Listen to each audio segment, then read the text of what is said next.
press the bell icon on the YouTube app and never miss another update.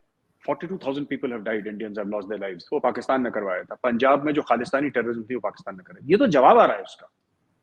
तो जवाब का जवाब थोड़ा ना होता है. आप लोगों ने सवाल पूछा यहाँ से, जवाब इस देखिए ना. It is all fair. इसमें देखिए, हम Pakistan can throw a punch, Pakistan can not take a punch. Pakistan चाहता है कि बैटिंग सिर्फ वो करे, दूसरा बंदा बैटिंग ना करे. ये तो गलत है ना आरजू जी.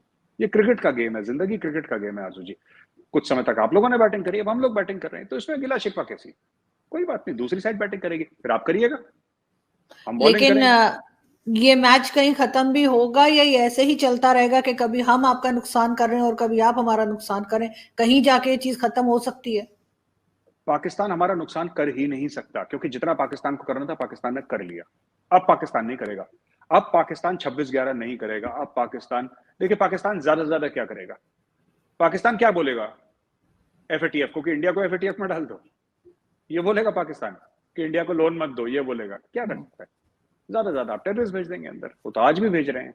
ऐसा करेगा क्या पाकिस्तान? कुछ नहीं कर सकता.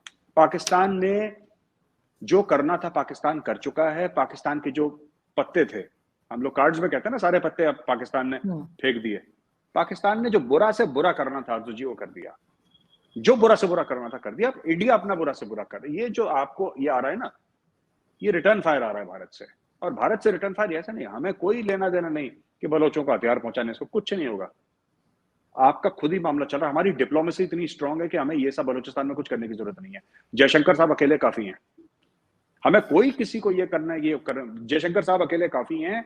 Doctor Jaishankar is sorting out everything nice and proper. सब कुछ चल रहा है.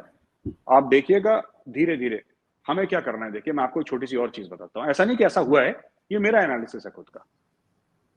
आप आईएमएफ से पैसा मांगेंगे, ठीक है, इंडिया आईएमएफ से ये बोल देगा कि ठीक है आप दे दीजिएगा, 1 महीने बाद दे दीजिए.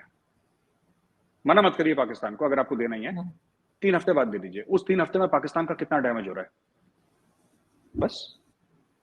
अगली बार आपने सऊदी अरेबिया से पैसे मांगे, इंडिया बोलेगा दे दीजिए, 2 हफ्ते बाद दे दीजिएगा. That's it.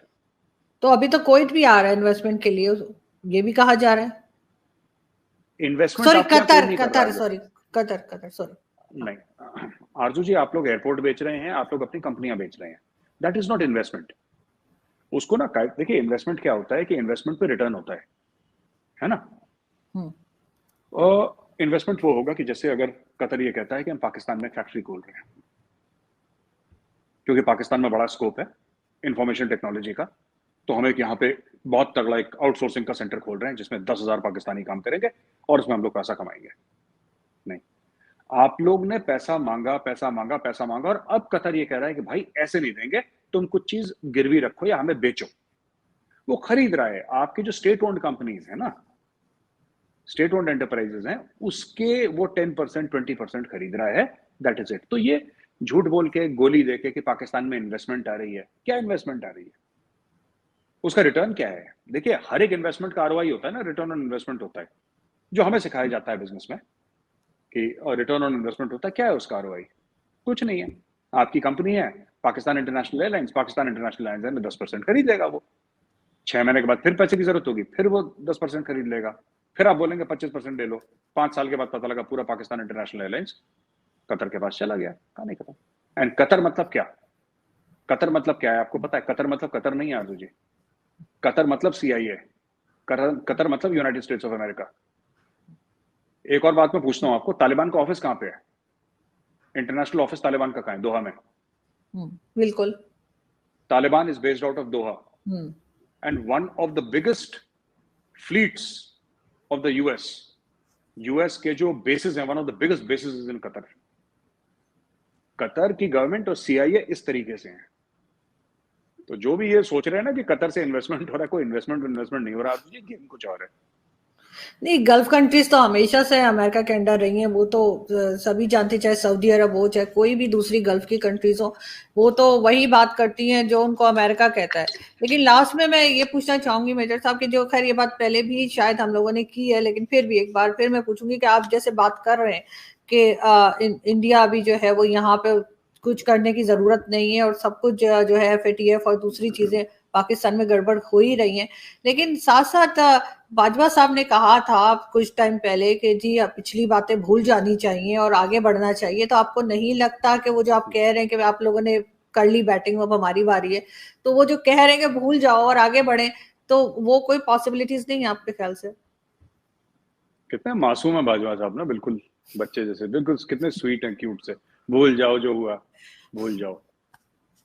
42,000 लाशें कश्मीर की भूल जाएं हम। ये बाजवा साहब, ये कौन इनकी स्क्रिप्ट लिखता है जो ऐसी ऐसी अजीब अजीब सी बातें करते हैं?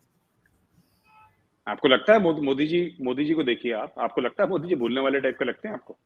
या आपको अमित शाह जी लगते हैं भूलने वाले? या आपको डोवाल साहब जो एनएसए साहब है हमारे, वो लगते हैं आपको? ये भूलने वाली फौज है ही नहीं है, ये याद रखने वाली फौज है, ये पालने वाली फौज है। इनके पास डायरिया होंगी जिसमें लिखा होगा कि ये करा, ये करा, ये करा, ये करा। देखिए, बात यह है कि शुरुआत हमने नहीं करी, ठीक है? शुरुआत हमने नहीं करी। हमने इतना ग्रांट कर दिया पाकिस्तान को कि लाइन ऑफ कंट्रोल जो है वो एक्टिव नहीं है, ठीक है? क्योंकि हमें पता था अमेरिकन बीच में पड़े होंगे मेरे हिसाब से, और बोला होगा नहीं आप थोड़ा सा यहाँ, बिकॉज ये तभी हुआ था जब एग्जिट हुआ था, एग्जिट से पहले की बात है ये। लाइन ऑफ कंट्रोल शांत हो गया। अचानक एक दिन डीजीएमओ की बात हुई कि हम फायरिंग नहीं करेंगे। इंडिया में डीजीएमओ थोड़ा ना डिसीजन लेता है, पाकिस्तान में लेता है डीजीएमओ डिसीजन। इंडिया में तो prime minister of the country, the cabinet takes the decision. तो यानी कि कैबिनेट की रजामंदी थी इसमें, प्राइम मिनिस्टर मोदी की रजामंदी थी।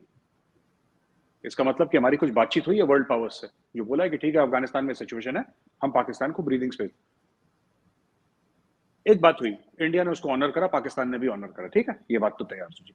लेकिन फैक्ट ऑफ द, आप एक बात समझिएगा ना, ये कब तक चल जाएगा? ये कब तक चलेगा? एक लेवल तक होता है ना। Promises are not to be kept forever and ever. We have also given an assurance कि भाई देखो हमारे ऊपर बात ना है तब तक हम करेंगे।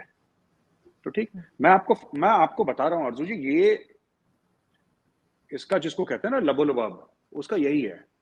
ये गिलानी के लिए दिल में दर्द, बुरहान वानी के लिए दिल में दर्द, मीरवाइज के लिए दिल में दर्द, कश्मीर के लिए दिल में दर्द, ये पाकिस्तान का दर्द बन के रह गया है। ये आपके साथ जो भी हो रहा है, ये दर्द तब तक चलता रहेगा जब तक पाकिस्तानी ये ना बोलें कि साहब क्या कश्मीर, हमें तो कश्मीर की स्पेलिंग नहीं आती। ये दर्द चलता रहेगा और देखते हैं, क्योंकि हमें कुछ नहीं करना है इसमें आरजू जी, ट्रस्ट, हम कुछ गलत थोड़ा ना कर रहे हैं। हम बाढ़ हम तो नहीं लाए।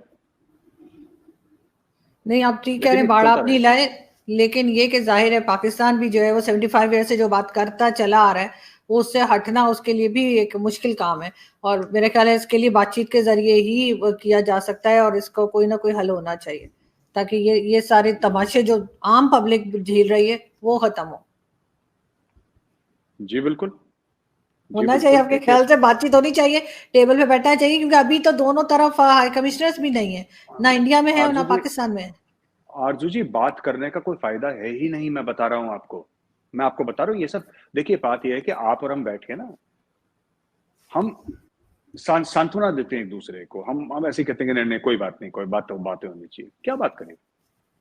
अगर बात भी हो गई ना, उससे कोई फायदा नहीं है। मैं आपको बता रहा हूं इंडिया की पोजीशन बड़ी क्लियर है, ठीक है, और इंडिया की पोजीशन साफ हो चुकी है। India is not interested, it is not interested in talking.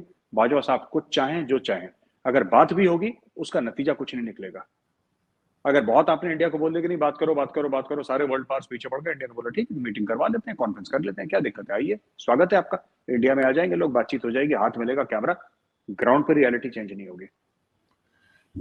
बिल्कुल ठीक है। इंडिया प्रेशर डालती रहेगी पाकिस्तान पर, डालती रहेगी जब तक वो प्रेशर अनबेरेबल नहीं हो जाता। और वो प्रेशर मैं बता रहा हूँ 2-3 साल में अनबेरेबल हो जाएगा, 2024 के पहले अनबेरेबल हो जाएगा। मैं आपको आज आपकी शो में बता रहा हूँ, और इस क्लिप को ना आप निकाल के आप रखिएगा अपने पास, और मेरी बात याद रखिएगा, 2024 के पहले ये प्रेशर पाकिस्तान के लिए अनबेरेबल हो जाएगा। And now they will have to take a public decision.